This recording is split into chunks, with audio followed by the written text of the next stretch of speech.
bem-vindo à nossa aula de matemática. Quem vai te ajudar no estudo desta matéria é a professora Valéria Lana. E para começar, ela vai explicar sobre a simbologia. Bastante atenção aos exemplos e explicações que serão agora. Eu sou Valéria Lana, de matemática, e a unidade temática hoje é conjuntos. Nessa unidade temática eu vou trabalhar com vocês com problemas envolvendo conjuntos, diagramas, a parte simbólica e algumas questões envolvendo percentuais, também trabalhando com os diagramas de Venn e etc, ok? Valéria Lana é formada pela UFMG em matemática e mestranda em matemática educacional. Possui 4 especializações e um livro no prelo de raciocínio lógico pela Juspodium. Atualmente trabalha nas instituições IOB, Pretorium, Pleno, Orville Carneiro, Prolabore, Projeto Genoma, Unatec e IBRAE. Nessa unidade de estudo, vamos trabalhar com simbologia de conjuntos. O que vem a ser simbologia de conjuntos? Primeiro, é uma das questões abordadas em prova, tá certo? E quando cai a parte de simbologia de conjunto, o que acontece? A gente tem que entender o que está escrito e saber usar, interpretando em linguagem corrente, ok? Então, quando eu trabalho com simbologia, eu tenho que trabalhar com pertinência e inclusão. Ou seja, pertence, não pertence, está contido, não está contido, contém e não contém. Quando é que eu uso esses símbolos?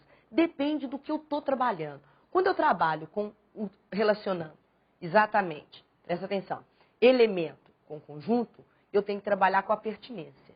Quando eu relaciono um conjunto com outro conjunto, eu trabalho com a parte de está contido, não está contido, contém e não contém. Aí você vira e fala assim, como que eu vou diferenciar isso numa questão de prova? Simples. Quando eu tenho, por exemplo, o conjunto 1, 2, 3, elementos 1, elemento 2 e elemento 3, tá ok? Eu digo que o 1 pertence a este conjunto, o 2 pertence a esse conjunto, o 3 pertence a esse conjunto. Ou, subconjunto 1 e 2 está contido no conjunto. Ou o conjunto contém o subconjunto 1 e 2. Essa é a linguagem de simbologia. Aí você vira e fala assim, e como que isso vem em prova? Uma questão da Fundep veio da seguinte maneira, seja o conjunto A, 1, 2, 3, ou seja, quais são os elementos desse conjunto? 1, 2, 3 e conjunto 4. Então, eu posso dizer que 1 pertence ao conjunto A. 2 pertence ao conjunto A. O 4 não pertence ao conjunto A. Porque o 4 não está separado por vírgula, mesmo estando dentro desse subconjunto. Tá certo? Mesmo estando dentro desse elemento. Agora, eu posso dizer que o conjunto 4 pertence a A, porque ele é separado por vírgula, portanto, é um elemento. Tá certo? Posso dizer que o subconjunto 1 e 2 está contido em A, assim como o A contém o 2 e o 3. E o subconjunto 3 e 4 não está contido em A, assim como o A não contém o subconjunto 4. Aí você fala assim, como não se ele está lá dentro? Presta atenção, quem está lá dentro é o elemento conjunto 4. Então, o A contém um conjunto cujo elemento é o conjunto 4. Então, o que eu tenho que saber? Eu tenho que saber relacionar e diferenciar quando é um elemento de um subconjunto. O subconjunto faz parte do conjunto em termos de partes desse conjunto. E o elemento, ele é separado por vírgula. Então, um elemento, se ele é separado por vírgula, ele é elemento antes de ser subconjunto. Por isso que no conjunto 4, eu não posso usar o está contido e sim o pertence.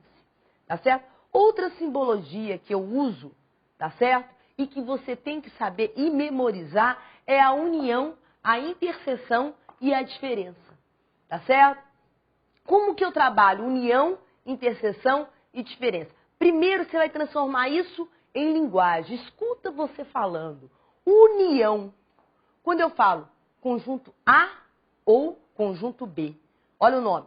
A união com B. Então, quando eu pronuncio união, eu vou usar o símbolo de união. A e B. A interseção com B. Então, a interseção com B. Então, quando eu pronuncio o conectivo I, eu uso o símbolo de interseção. Quando uma coisa é excludente, exceto A, apenas B, entendeu? A menos o B, eu não quero B, o B não me interessa, é um diferencial, é uma exceção, é um exceto, é uma exclusão. Então, vem de diferença. Então, usar os símbolos união, interseção e diferença tem a ver com, tá certo? Com essa dica de trabalhar estou ou não. Então, volta aqui, ó. Memorizando. O ou é união. O i, interseção. E o exceto B é o mesmo que A menos B, não quero B, jamais terei B. Tá certo? Pensando nisso e também na parte de simbologia, nós temos uma coisa chamada subconjunto de um conjunto. Ou seja, quando eu tenho um conjunto dentro do outro, B dentro de A, quer dizer que o B está contido em A.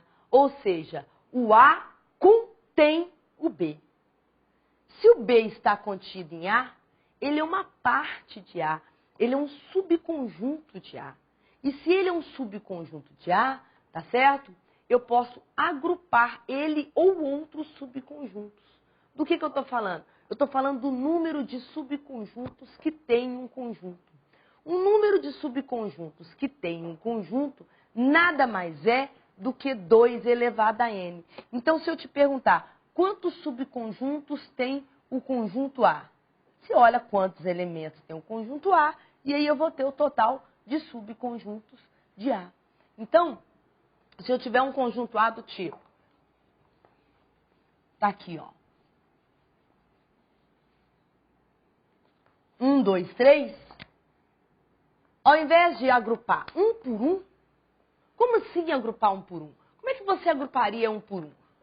Subconjunto A, do conjunto A. O conjunto A é 1, 2, 3, tá certo?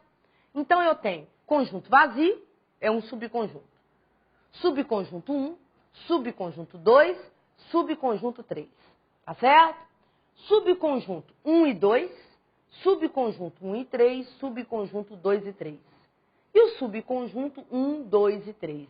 Ou seja, eu tenho 8 subconjuntos de A, tá certo? Eu fiz fácil, rápido, porque são 3 elementos. Se fossem mais elementos, eu demoraria muito mais tempo e talvez não conseguisse fazer de cabeça, tá certo? Mas por que eu sei que são 8, tá certo? Subconjuntos? Porque simplesmente na tela vocês vão ver o número de subconjuntos de um conjunto é dado por 2 elevado a n, onde n é o número de elementos desse conjunto. Como o conjunto A, exemplificado, tinha 3 elementos, 2 elevado a 3 são 8. Então, esse conjunto vai ter 8 subconjuntos, tá certo? Aí você vira e fala assim, só isso, só isso. Quer ver, ó? Conjunto A, 1, 2, 3, 2 elevado a 3, 8, tá certo? E aqui são os 8 subconjuntos de A. Muito bem. Tipo de questão que viria em prova. Um conjunto passa a possuir 512 subconjuntos depois de retirarmos 3 elementos de outro conjunto. quantos subconjuntos tinha o primeiro conjunto. Quer dizer o seguinte, que eu retiro 3 elementos de um conjunto e logo depois que eu efetuo isso, esse conjunto passa a possuir 512 subconjuntos. Aí você vira e fala assim, e aí, Valéria, como é que fica isso? Simples. Olha só, 512 é o total de conjuntos do último conjunto. 2 elevado a n é o total de subconjuntos que tem que ser 512 que foi falado. Quando eu fatoro o 512, como assim fatorar o 512? Do jeito que a gente está acostumado a fatorar. Eu pego 512, por 2 dá 256, por 2 dá 128, por 2, 64, por 2, 32, por 2, 16, por 2, 8, por 2, 4, por 2, 2, por 2, 1. Tá certo? Quando eu fizer isso, ao contar, 2 elevado a n é 2 elevado a 9. Já que isso é uma igualdade, 2 é igual a 2, então n é igual a 9. Então, ao retirarmos 3 elementos desse conjunto, sobram 9 elementos. Então, eu tenho 9, mais 3 que eu retirei, antes eu teria 12 elementos. Se antes eu teria 12 elementos, o antigo, tá certo? Tem 2 elevado a 12 subconjuntos. 2 elevado a 12 vai dar, se eu continuar fazendo a conta, isso aqui é 2 elevado a 9, não é isso? É simplesmente isso, ó. 512 é 2 elevado a 9. Aí você faz vezes 2, 1024 é 2 elevado a 10. 2048, 2 elevado a 11, 4096 subconjuntos tinha o primeiro conjunto, tá certo? Então, de cara, eu tenho que saber, tá certo? Quantos subconjuntos tem esse novo conjunto. E de onde que vem essa ideia de subconjuntos? Antes de chegar nessa questão, esse cara é o Pascal, tá certo? O Pascal trabalhou a ideia de subconjuntos dentro do triângulo aritmético. Nesse triângulo, ele descobre que 2 elevado a n é o total de subconjuntos de um conjunto. E trabalha essa ideia de agrupar elementos. Então, o Pascal, quando ele trabalha com o triângulo de Pascal, ele trabalha exatamente com essa ideia de subconjuntos, como agrupar, como trabalhar tudo isso. Aí você vira e fala assim, e aí, Valéria, o que eu vou falar a respeito disso tudo? Simplesmente a simbologia, tá certo? Usando 2 elevado a n, quantos subconjuntos, e trabalhando se pertence ou não pertence, o Pascal pega tudo isso e vai trabalhar os agrupamentos, tá certo? Sempre usando essa ideia, onde eu tenho, por exemplo, o conjunto A dentro do conjunto B. Então, o conjunto A é um subconjunto do B.